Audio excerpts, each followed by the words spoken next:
નમસ્કાર દોસ્તો, રામ રામ. કેમ છો? સુપ્રભાત. અમે સવારના વહેલા આવી ગયા છીએ અહીંયા આગળ અને નવ ખાડા ખોદીને ઝાડ વાવવાના છે. તો ખોદી નાખ્યા છે. ચિરાગભાઈ આજે ઘણી મહેનત કરી સવારથી. પહેલાં તો મને ઉઠાડ્યો એમને 6:30 વાગે અને નાયા ધોયા વગર અમે આવ્યા છીએ. ગરમી ઘણી છે. તમને બધાને એક છે કે ભાઈ વૃક્ષો વાવો. બસ અત્યારે એક જ ઉપર વધારે ફોકસ છે. એટલા શું કેવું હેતભાઈ? સાચી વાત છે. શું એટલા કહેવાય હેતભાઈ માલમ આપણા મિત્ર છે એ પણ. તો ચાલો અહીંયાથી આપણે હવે વૃક્ષો વાવીએ છીએ. આજે નવ વાવશું, કાલે એમ રોજ થોડા વાવતા રહેશું. અને આપણી જે ઇન્સ્ટાગ્રામમાં જે પેજ છે એને પણ ફોલો કરવાનું ભૂલતા નહીં. એમાં પણ એક અમે ચેલેન્જ રાખી છે કે આજથી લઈને મતલબ 25/5/2024થી 13/6/2024 સુધી જેટલા પણ ફોલોવર્સ આવશે ટ્રુ બ્લોગર કપિલમાં, એટલા અમે વૃક્ષો વાવીશું. ચાલો હવે કરીએ છીએ થોડું. તમારા બધાના સપોર્ટની જરૂર છે. અમને સપોર્ટ કરતા રહેજો અને મળતા રહેશું આ રીતે. ચાલો મળીએ આગળ વિડીયોમાં અને અહીંયા તમને થોડું બતાવીએ અમે કઈ રીતે કામ કરીએ છીએ, કઈ રીતે મહેનત કરીએ છીએ. ચાલો બાય.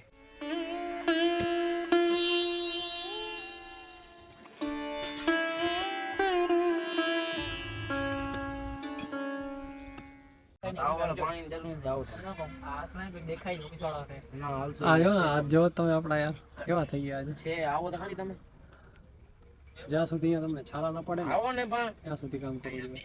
હા આપીશ. શું કેવું?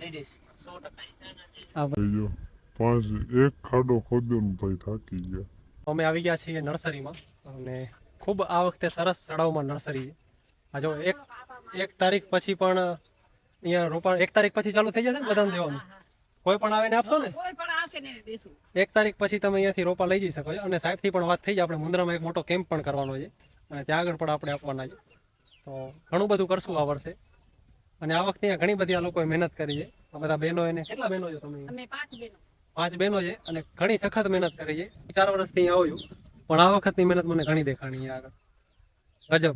1.5 લાખથી વધારે આ વખતે ઉછેર કર્યો છે એ લોકોએ. બસ આપણે બધા સપોર્ટ કરીને વધુ ને વધુ વૃક્ષ વાવીએ. આપણો એક ઈ જ ટાર્ગેટ છે આ વર્ષનું. કેમ કે ગરમી ઘણી વધી રહી છે અને વૃક્ષો વાવવા જરૂરી છે.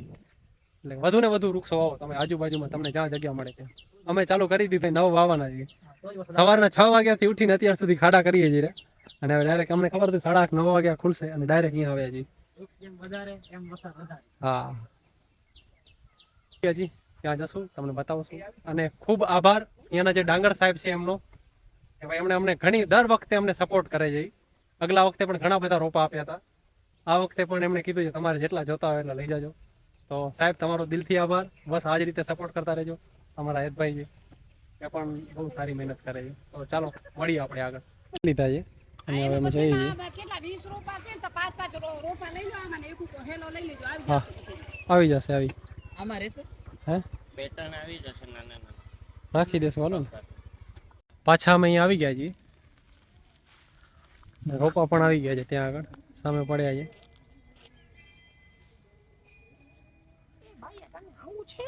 અને આ નારિયેળની કાચલીઓ છે તો એ નાખવી જરૂરી છે. અને આની અંદર અમે ખાતર નાખ્યું છે. ચિરાગભાઈ ખાતર નાખે છે. જો મિત્રો કપિલભાઈ વાવી રહ્યા છે આપણા, જે આપણે નર્સરીમાંથી લઈ આવ્યા છીએ.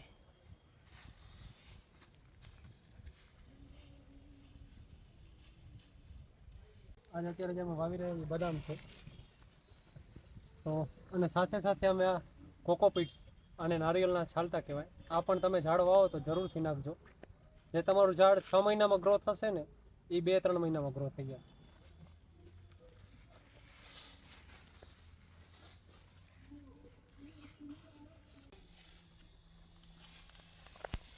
ચાલો મિત્રો આપણે પેલા વિક્રમભાઈ જોડી ગયા છે કે ખાલી ઝાડ વાવવાથી નથી થતું, એના પછીનું પણ એનું કાંઈ પણ હોય છે. હેતભાઈ છે, ઝાડ વાવી નાખ્યા મેં અને હેતભાઈ હવે પાણી પાય છે.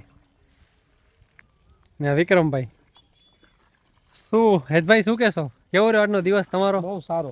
મજા આવી? હવ આ કામ કરવામાં આનંદ જોયો ને. આપણે ત્યાં આગળ એક ફૂલનું ઝાડ છે, આ પારસ પીપળો, આ બદામ, આગળ ત્યાં જાંબુ છે. દોસ્તો તમને વિડીયો કેવો લાગ્યો જરૂરથી જણાવજો. લાઇક, શેર એન્ડ સબસ્ક્રાઈબ કરવાનું ભૂલતા નહીં. ચાલો મળીએ બીજો વિડીયોમાં. ત્યાર સુધી મને રજા આપો. જય હિન્દ, જય ભારત, જય જય ગરવી ગુજરાત. આપણે આવી ગયા મંદિરે દર્શન કરી લીધા છે ને હવે જઈએ છીએ ઓફિસે. થોડું આજે કામ ઘણું હતું તો ચાલો જઈએ ઓફિસ.